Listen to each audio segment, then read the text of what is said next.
Hi friends, welcome to my channel.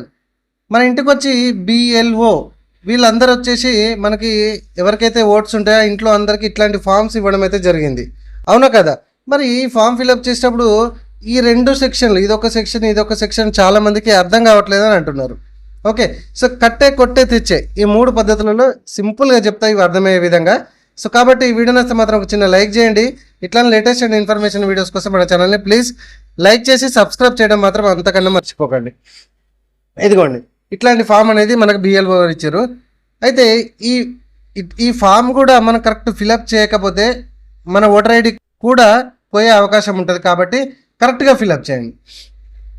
ఇక్కడ మీకు ఏమైనా డౌట్ వస్తే పైన ఇక్కడ బిఎల్ఓ అని బిఎల్ఓ పేరు, బిఎల్ఓ ఫోన్ నెంబర్ ఉంటుంది. ఏమైనా డౌట్స్ ఉంటే వీళ్ళని కూడా మనము కాంటాక్ట్ అవ్వచ్చు. ఇది గుర్తుపెట్టుకోండి.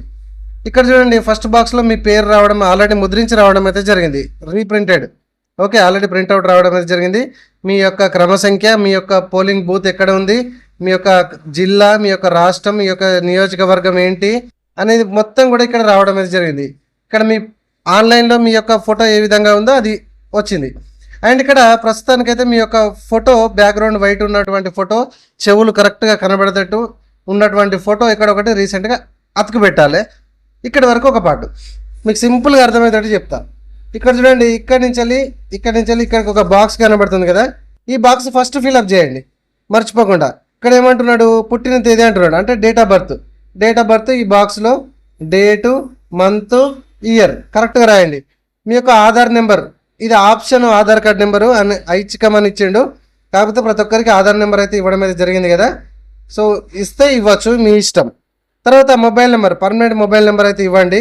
తర్వాత తండ్రి లేదా సంరక్షకుని పేరు, ఈ ఫామ్ ఎవరైతే ఫిలప్ చేస్తున్నారో వారి యొక్క తండ్రి లేదా సంరక్షకుని పేరు ఇక్కడ రాయాల్సి ఉంటుంది. మళ్ళీ ఈ ఫామ్ ఎవరైతే ఫిలప్ చేస్తున్నారో ఆ తండ్రి యొక్క, అంటే ఈ ఫామ్ ఫిలప్ చేసే వాళ్ళ తండ్రి యొక్క లేదా సంరక్షకుడి ఫోటో, గుర్తింపు కార్డు నెంబరు అందుబాటులో ఉంటే రాయండి, లేకపోతే లేదు. ఓకేనా? So voter ID card number ఉంటే రాయండి, లేకపోతే లేదు. తర్వాత తల్లి పేరు, ఈ ఫామ్ ఫిలప్ చేసే వారి తల్లి పేరు ఇక్కడ రాయండి. అండ్ తల్లికి సంబంధించిన ఓటర్ కార్డు నెంబర్ ఉంటే ఇక్కడ రాయండి, లేకపోతే లేదు. తర్వాత జీవిత భాగస్వామి పేరు, ఈ ఫామ్ ఫిలప్ చేసే వ్యక్తికి పెళ్ళయి భర్తనో లేకపోతే భార్యనో ఉంటే వారి పేరు ఇక్కడ రాయండి. ఓకే, జీవిత భాగస్వామి యొక్క ఓటర్ కార్డు, గుర్తింపు కార్డు, సో పెళ్ళి అయితే కనుక భర్త నింపితే భార్య నింపితే భర్త ఓటర్ ఐడి నెంబర్ ఉంటే ఇక్కడ రాయండి, లేకపోతే వదిలేసేయండి. ఇక్కడ దాకా ఈ సెక్షన్ అంతా కంప్లీట్గా అయిపోయింది. రైట్, ఈ పార్ట్కి వద్దాం. సింపుల్గా చెప్తున్నా చూడండి.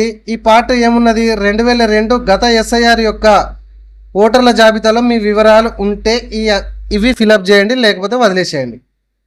ఫర్ ఎగ్జాంపుల్ 2002 ఓటర్ లిస్ట్లో మీ పేరు ఉంది అని అనుకుంటే దాని ప్రకారమే, ఆ 2002 ఓటర్ లిస్టు ప్రకారమే మీ పేరు రాయాలి.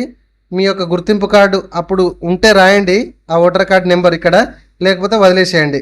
తర్వాత బంధువు పేరు, అంటే ఇది అప్లికేషన్ ఎవరైతే నింపుతారో వాళ్ళ యొక్క అదే తండ్రి పేరు లేకపోతే భర్త పేరు ఇక్కడ రాయండి. తర్వాత ఏమవుతాడు, తండ్రి అవుతాడు కాబట్టి తండ్రి బంధుత్వం తండ్రి. సో అప్పటి జిల్లా, అప్పటి రాష్ట్రం, అప్పటి నియోజకవర్గం, శాసనసభ నియోజకవర్గం అండ్ శాసనసభ నియోజకవర్గం సంఖ్య అండ్ భాగం సంఖ్య అండ్ క్రమ సంఖ్య. అర్రే గీ డీటెయిల్స్ మాత్రమే నాకు తెలుసు, గీ డీటెయిల్స్ నాకు గీ సంఖ్యలేంది, గీ క్రమ సంఖ్యలేంది, గీ నియోజకవర్గం సంఖ్యలేంది, ఇవి నాకు తెలియదు. ఎక్కడికి వెళ్ళి సంపాదించాలంటే నేను చెప్తా ఎక్కడికి వెళ్ళి సంపాదించాలో. సో అక్కడి నుంచి ఈ సీరియల్ నెంబర్కి ఇవి తీసుకొచ్చి ఇక్కడ వేయాలి. 2002 ఓటర్ లిస్ట్ ఓపెన్ చేద్దాం మనం ఇప్పుడు, డోంట్ వరీ. అంటే సింపుల్గా చెప్పాలంటే 2002లో మీ యొక్క డీటెయిల్స్ ఉంటే ఈ డీటెయిల్స్ రాయండి, ఇది వదిలేసేయండి, ఇటు పక్కది ఇది వదిలేసేయండి, ఇవి ఉంటే ఇవి వదిలేయాలి, ఇవి ఉంటే ఇది వదిలేయాలి. సింపుల్గా చెప్తాను. సరే, ఇవి లేవు అని అనుకుందాం. కొందరికి 2002లో అప్పటి వరకు పుట్టలేదు, లేకపోతే అప్పటి వరకు ఓటు హక్కు కలగలేదు అని అనుకుందాం. ఇటు వద్దాం, దీన్ని వదిలిపెట్టండి అసంటోళ్ళు. సో 2002 తర్వాత మీకు కనుక ఓటు హక్కు వచ్చింది అని అనుకుంటే మీ యొక్క తల్లిదండ్రులు లేకపోతే తల్లి, తండ్రి, అత్త, మీన్స్ ఏమంటారు, తాతమ్మ, నానమ్మ, అమ్మమ్మ వాళ్ళు ఉంటారు కదా, వాళ్ళల్లో ఎవరిదన్నా ఒక్కరిది 2002లో ఖచ్చితంగా ఎవరో ఒకరు ఉంటారు కదా. ఫర్ ఎగ్జాంపుల్ ఈ ఫామ్ నేను ఫిలప్ చేస్తున్నా, నేను ఇప్పుడు 25 ఇయర్స్ అంటే 2002లో నా పేరు ఉందా, లేదు. కానీ మా తండ్రి గారి పేరు ఉంది కదా. సో కాబట్టి ఈ సెక్షన్లో నేను ఏం చేస్తా అంటే మా తండ్రి పేరు రాస్తా. అర్థమైందా? మా తండ్రి పేరు రాస్తా, తండ్రి యొక్క గుర్తింపు కార్డు, నాకు ఏమవుతాడు, ఓకే, తండ్రి పేరు, అప్పుడు జిల్లా, రాష్ట్రం, లేటెస్ట్ ఇవి మాత్రం లేటెస్ట్గా రాసుకోవాలి. అండ్ నియోజకవర్గం పేరు, ఈ నియోజకవర్గం సంఖ్య, భాగము, క్రమ సంఖ్య, ఇవి కూడా ఎక్కడి నుంచి సంపాదించాలో నేను చెప్తా. ఓకే, అర్థమవుతుందా? సో ఇంతే. సో 2002లో మీకు మీ డీటెయిల్స్ కనుక ఈ ఎస్ఐఆర్ డీటెయిల్స్, ఎస్ఐఆర్ ఓటర్ నమోదులో మీ డీటెయిల్స్ ఉంటే 2002లో ఇది ఫిలప్ చేయండి, ఇది వదిలేసేయండి, ఈ పర్టికులర్ డీటెయిల్స్ నింపండి, ఇక్కడ సంతకం పెట్టండి, మీ యొక్క BLOకి ఇచ్చేసేయండి. సింపుల్, అర్థమైందా? ఒకవేళ ఈ డీటెయిల్స్ ఉండి ఇది ఇచ్చేసినాం, సో దీనిలో లేని వాళ్ళు ఏం చేయాలి, దీనిలో వాళ్ళ యొక్క పేరెంట్ డీటెయిల్స్, లేకపోతే నానమ్మ, తాతమ్మ, తాతయ్య ఉంటారు కదా, వాళ్ళ డీటెయిల్స్ నింపి ఈ సెక్షన్ ఖచ్చితంగా నింపి సిగ్నేచర్ చేసేసి ఇక్కడ BLOకి ఇవ్వాలి. అంతే, చాలా సింపుల్ అండి. మరి ఈ ఈ ఈ సంఖ్యలేంది, వర్గం ఏంది, భాగం సంఖ్యలేంది, వీటి గురించి ఇప్పుడు కనుగొందాం రండి. అంటే 2002 ఎస్ఐఆర్ ఓటర్ లిస్ట్ అనేది ఇప్పుడు మనం ఓపెన్ చేస్తున్నాం అన్నమాట. క్లియర్గా అర్థమైందా? అట్లా రైట్. ఇంకేమైనా డౌట్ ఉందా? మళ్ళీ చెప్తున్నా, ఫైనల్గా చూడండి. 2002లో మీ యొక్క ఈ అప్లికేషన్ ఫామ్ నింపే పర్సన్ డీటెయిల్స్ 2002 ఎస్ఐఆర్ ఓటర్ జాబితాలో ఉంటే ఇది నింపండి, ఇది వదిలేయండి, అండ్ ఈ డబ్బా నింపండి, సంతకం పెట్టండి, ఇచ్చేసేయండి, సరిపోతుంది.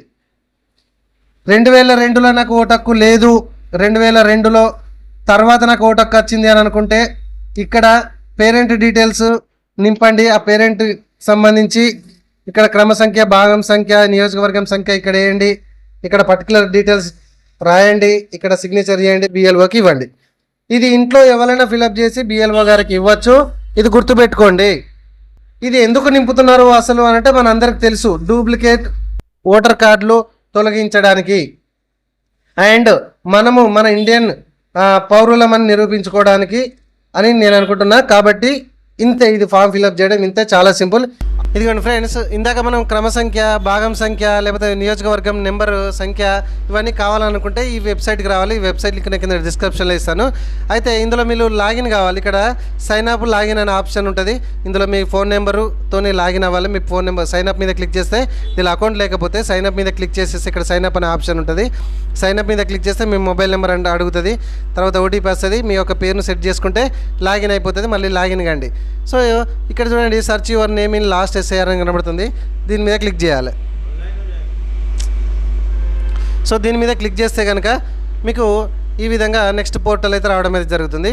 ఇక్కడ బై సర్చ్ యువర్ ఎలక్టర్ డీటెయిల్స్ ఉంటుంది. ఇవన్నీ సెర్చ్ చేయాలంటే కష్టం, ఎందుకంటే ఇవే డీటెయిల్స్ తెలియక కదా మనం ఇబ్బంది పడేది.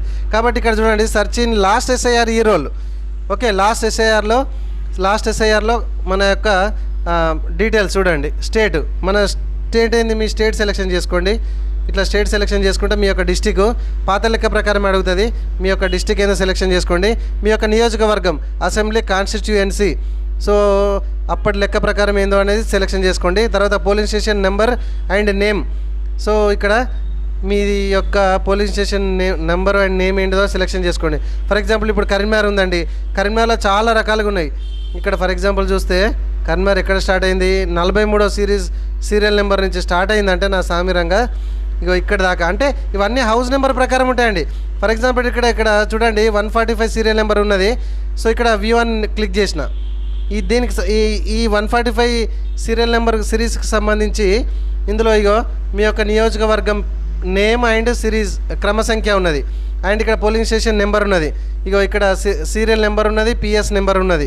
ఓకే, సో ఇక్కడ హౌస్ నెంబర్ ఉన్నది, వాళ్ళ పేరు ఉన్నది ఇక్కడ, అండ్ అప్పుడు ఉన్నటువంటి ఎపిక్ నెంబరు. సో 2002లో ఉన్నటువంటి ఎపిక్ నెంబర్ ఇది. 2002లో ఉన్నటువంటి ఎపిక్ నెంబరే మీరు ఆ ఫామ్లో రాయాలి. ఆ డీటెయిల్స్లో అప్పుడు ఉన్న వాళ్ళు అయితే కనుక. ఓకే, సో లేటెస్ట్ అయితే కనుక రైట్ సైడ్లో ఏదైతే బాక్స్ చూపెట్టామో మనము అది ఇట్లా కొద్దిగా కష్టమవుతుంది ఇక్కడ, కాకపోతే తప్పది. సో ఫర్ ఎగ్జాంపుల్ ఇక్కడ అసెంబ్లీ నియోజకవర్గం ఇంకా వేరే అనుకుందాం, సిరిసిల్ల అని అనుకుందాం. సో సిరిసిల్ల వాళ్ళు రుద్రంగ, ఇక్కడ ఎంగల, లేకపోతే కోరెమ, మల్కాపుర, విలాసాగర, ఏంటిది మీ యొక్క నియోజకవర్గం ఏంటిది, ఇక్కడ మల్లారం ఉంది, వెమ్లావాడ ఉన్నది, నిజామాబాద్ ఉన్నది, అంటే పల్లె నిజామాబాద్, అండ్ ఇక్కడ సిరిసిల్ల ఉన్నది. ఇట్లా సో ఏ నియోజకవర్గం ఏ పోలీస్ స్టేషన్ నెంబర్ అనేది చూసుకొని కొద్దిగా ఇక్కడనే కష్టం అవుతుంది, కొద్దిగా వెనక ముందుకి ఇట్లా చాలా రకాల పీడిఎఫ్ డౌన్లోడ్ అవుతాయి, ఇందులోకి వెళ్ళి మీరు సెర్చ్ చేయాల్సి వస్తుంది. ఇది ఒక్కటే కొద్దిగా ప్రాబ్లం అవుతుంది, అంతకు మించి ఏం లేదు. సో ఇది ఒక్కటి స్క్రీన్ షాట్ తీసుకొని మీరు ఆ ప్రాసెస్ అయితే స్టార్ట్ చేయండి, అంతే. పెద్దగా ఏం టెన్షన్ పడాల్సిన అవసరం లేదు. సో వీడియో నచ్చితే లైక్ చేయండి. ఇట్లా లేటెస్ట్ అండ్ ఇన్ఫర్మేషన్ వీడియోస్ కోసం మన ఛానల్ని సబ్స్క్రైబ్ చేయడం మర్చిపోవద్దు. Thank you.